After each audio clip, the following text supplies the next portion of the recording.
गावामध्ये नंदू आणि मीरा घरात बसून आपल्या आजोबांची वाट बघत होते. नंदूचे आजोबा शहरातनं येत होते. यासाठी नंदू आणि मीरा खूप खुश होते. मम्मी, किती वाजता येतील आजोबा आपले? सांगा ना, मी सकाळपासून वाट बघतोय. मी खूप थकलोय. हा मम्मी, आम्ही तर दमलोत. आजोबा येतील तर खूप सारे चॉकलेट्स आणि खेळणे आणतील. माझ्यासाठी खूप छान छान खेळणे आणि कपडे पण आणतील. अरे हा, थोडे थांबा. आजोबा येतील तेव्हा त्यांनाच विचारा त्यांनी आणले आहेत की नाही. ह्या गोष्टी होतच होत्या की आजोबांचा आवाज सगळ्यांना येतो. मुलांनो, हे बघा मी आलो. आजोबा, तुम्ही तर येण्यासाठी खूप उशीर केला. आम्ही केव्हापासून तुमची वाट बघत आहोत. अरे बाळा, माझी बस लेट झाली ना, त्यामुळेच लेट झालो, नाहीतर लवकर आलो असतो. आजोबा आपल्याबरोबर नंदू आणि मीराला त्या जमीनदार हरिरामच्या घरी घेऊन जातात. तिथे बघितलं तर तो एका शेतकरीला ओरडत होता. हे बघा, मी तुम्हाला आधीच सांगितलं होतं की 3 महिन्यानंतर उधार दिलेले पैसे परत द्या, पण तुम्ही तर दिलेच नाही. तुझ्या जमिनीला घेण्याशिवाय माझ्याकडे काहीच उपाय नाहीये. मालक, तुम्ही माझ्याकडनं माझी जमीन नका घेऊ. मी तुमचे पैसे देऊन टाकेल. अरे, मला माहिती आहे की तू माझे पैसे नाही देऊ शकणार. आता बोलण्यामध्ये काही वेळ नको वाया घालू. इथून निघून जा. किसानची ही हालत बघून आजोबा बोलतात. अरे हरिराम, अरे ह्याच्याकडे पैसे नाहीयेत, तर असं नको करू. तो बिचारा गरीब शेतकरी आहे. त्याला थोडा वेळ दे, तो पैसे देऊन टाकेल. अरे, तू या गावातल्या शेतकऱ्यांना नाही जाणत. यांचं असंच नाटक चालू असतं. जमीनदाराकडून पैसे घ्या आणि सांगा की पैसे नाहीयेत. तू जा रे बाबा, काही नाही होऊ शकत. अरे अरे हरिराम, हे बरोबर नाहीये रे. तू मला नको शिकू काय खरं आहे आणि काय खोटं. शहरातून आलायस ना, इथे 4 दिवस मजेने राहा, हवा पाणी घे आणि इथून निघून जा. मी इथं समाजसेवा करण्यासाठी नाही बसलोय, मला पैसे कमवायचेत. आजोबांना हरिरामची गोष्ट वाईट तर वाटली, पण आजोबांनी काही नाही बोलले आणि तिथून निघून गेले.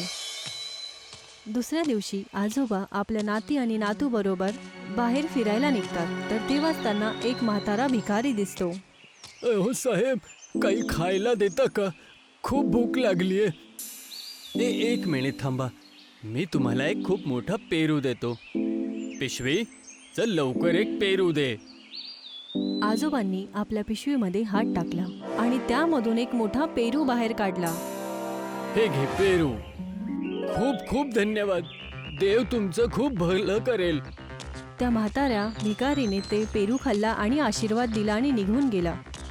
आजोबा, ही पिशवी तर एकदम रिकामी आहे. त्याच्यामधून पेरू कसा निघून आला? बाळा, ही जी पिशवी आहे ही जादूची पिशवी आहे. याच्यामधून आपल्याला जे हवंय ते आपण काढू शकतो. पण हो, एक गोष्ट लक्षात ठेव, आपण फक्त त्यांचंच काम करतो ज्याची ज्यांना खरंच गरज असते. खरंच आजोबा, हे तर खूप मजेदार आहे. पण आजोबा, तुम्हाला ही जादूची पिशवी कुठून मिळाली? बाळा, खूप वर्षापूर्वी जेव्हा मी शहरामध्ये येऊन सिद्ध पुरुषांची खूप मन लावून सेवा केली होती, तेव्हा त्यांनी ही मला पिशवी स्वतःच दिली होती.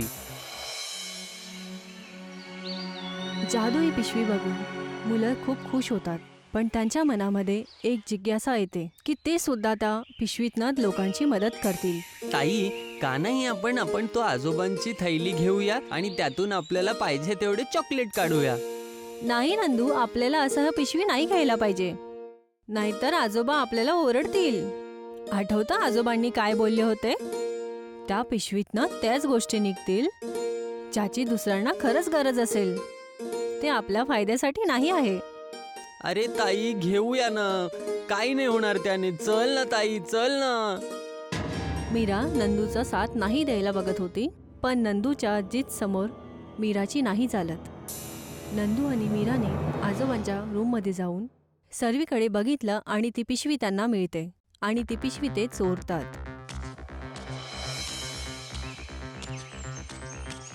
चल ना ताई, इथे कोणीच नाहीये. चल लवकर थैलीमधून चॉकलेट काढून खाऊया. बघ तरी निघतंय का? ए पिशवी, मला थोडे चॉकलेट दे. नंदूने जेव्हा त्या पिशवीमध्ये हात टाकला तेव्हा त्याला काहीच नाही मिळालं. बघितलंस ना, काहीच नाही आलं. आजोबांनी सांगितलं होतं ना, आपल्या फायद्यासाठी आपण ह्यातून काहीच नाही घेऊ शकत. यामधून आपण फक्त गरजू लोकांचीच मदत करू शकतो. चल जाऊन कर, आपण परत आजोबांच्या रूममध्ये ही पिशवी ठेवूया. अरे नाही दीदी, याची जादू बघितल्याशिवाय मी नाही थांबणार आहे. ठीक आहे, एक काम करूया. काल ज्या भिकारीला आजोबांनी पेरू दिला होता ना, त्या भिकारीकडे जाऊया. हा चला. दोघंही भाऊ बहीण त्या भिकारी जवळ येतात. बाबा, आम्ही तुमची मदत करू इच्छितो. अरे बाळा, तुम्ही मुलं बाळा माझ्यासाठी काय करणार? बाबा, मागून तर बघा.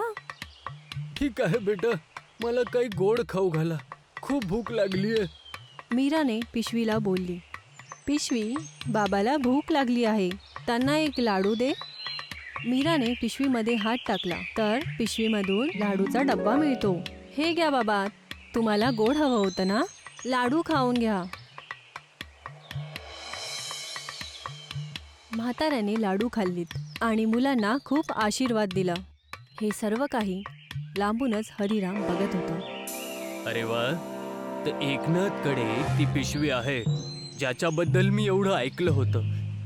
जर ही पिशवी मला भेटली तर माझी चांदीच चांदी आहे. मी तर या देशाचाच काय, या जगातला सगळ्यात श्रीमंत माणूस बनेल. पण सगळ्यात आधी त्या पिशवीला माझ्या कब्जामध्ये घ्यावं लागेल मला. हरिराम समोर जातो. नंदू आणि मीराला आवाज देतो. अरे नंदू, मीरा. अरे हरिनाम आजोबा, तुम्ही? अरे मुलांनो, तुम्ही माझ्या घराकडे येऊन वापस कुठं जात आहात? बाजारात आला होतात काय? नाही, ते तर आम्ही त्या भिकाऱ्याला आमची जादू. मीराने मधीच थांबवलं. हे पिशवी फाटली होती ना, तर ह्याला शिवण्यासाठी या रस्त्याने आलो होतो. अरे आपल्या हरिराम आजोबांच्या घराजवळ आलात आणि असेच जात आहात? नाही, मी असं नाही जाऊ देणार. घरी चला. नाही, आम्हाला वेळ होईल. अरे एकनाथ सोबत मी बोलून घेईल, तो माझ्यासोबत बोलून घेईल, चिंता नका करू. हरिरामच्या बोलण्यानुसार नंदू आणि मीरा त्याच्या घरी जातात. हरिरामच्या बायकोने जेवणामध्ये झोपेची गोळी मिळवली. जेवण झाल्यानंतर मुलं हरिरामच्या घरी झोपून जातात. अहो ऐका, हे मुलं तर आपल्या इथे झोपलीत.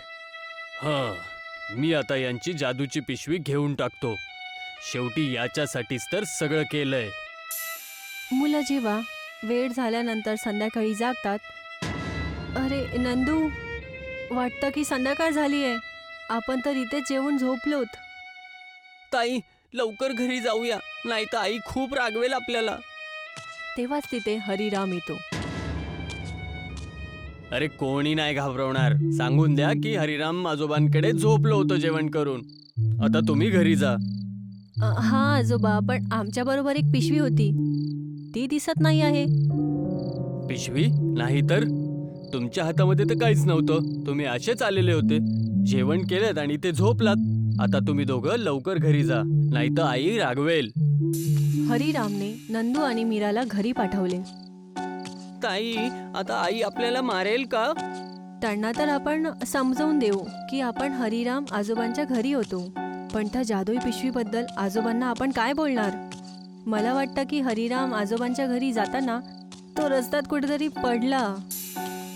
ताई, आपण जर खरं सांगितलं तर आई बरोबर मारेल.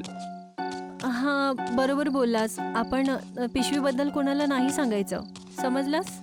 हो ताई, आता समजलं. आपण लवकर घरी जाऊया. तेच दुसरीकडे हरिराम पिशवी मिळाल्याबद्दल खूप खुश होता.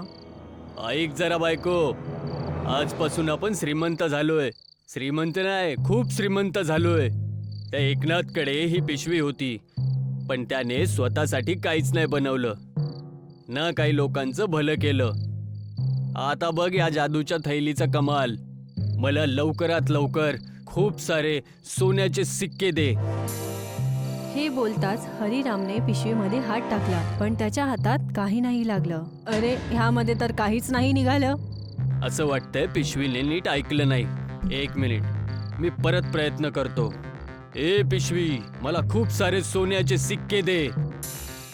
हरिरामने परत पिशवीमध्ये हात टाकला, पण तरी सुद्धा त्याला काहीच नाही मिळालं. अरे, काहीच नाही झालं. वाटतं हे पिशवी जादुई आहेच नाही. तुम्ही सुद्धा मुलांच्या गोष्टींमध्ये येऊन काय पण करता.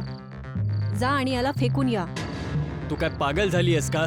हे जादूचं आहे. जा, जाऊन आपल्या तिजोरीमधून सोन्याचे सिक्के घेऊन ये सगळे. हरिरामने बोललं तर बायकोनी सोन्या आणि चांदीचे सिक्के आणले. हे जादूची पिशवी, आमच्या ह्या सोन्याच्या सिक्क्यांना 2 गुणा करून टाक. एवढं बोलताच हरिरामने आपले सोन्याचे सिक्के त्या पिशवीत टाकले, तर ते सिक्के गायब होतात. हे बघताच हरिराम घाबरतो. हे देवा, हे काय झालं? मी तर बर्बाद झालो. हाय, ही पिशवी तर माझे शिक्के खाऊन घेतली.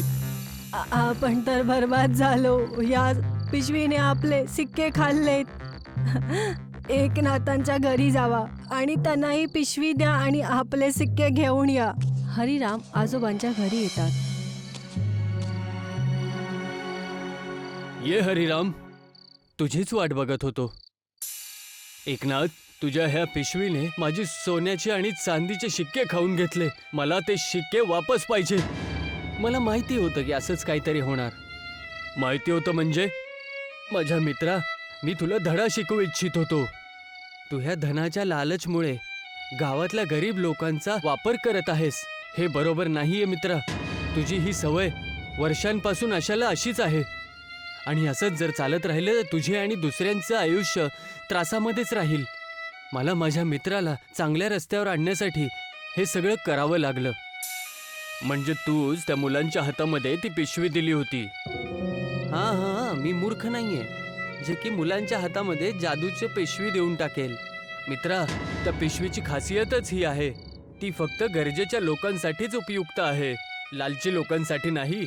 आणि तू लालचमध्ये इतका बुडालेला आहेस की तुला चांगलं आणि वाईट याच्यामध्ये काही फरक नाही कळत आहे. त्यामुळेच अशा प्रकारे जगणं सोडून दे हरिराम. हरिरामच्या डोळ्यामध्ये पश्चाताप दिसत होता. मला माफ कर माझ्या मित्रा. तू बरोबर बोलत आहेस. क्या ह्या लालचीपणाने मला इतकं खाली पाडलंय की मला गरिबांचं त्रास झालेलं पण दिसत नाहीये. पण आता तू माझे डोळे उघडलेस. मी आता गावातल्या लोकांची मदत करेल. मी फक्त हेच ऐकू इच्छित होतो. तुला तुझे सिक्के परत मिळून जातील. हे जादूची पिशवी, आता हरिरामला त्याच्या चुकीचा पश्चाताप झालाय. ते सोन्याचे शिक्के त्याला वापस देऊन टाक. हरिरामने पिशवीमध्ये हात टाकला तर त्यामध्ये सोने आणि चांदीचा बॉक्स मिळाला आणि तो बॉक्स हरिरामला दिला. धन्यवाद मित्रा.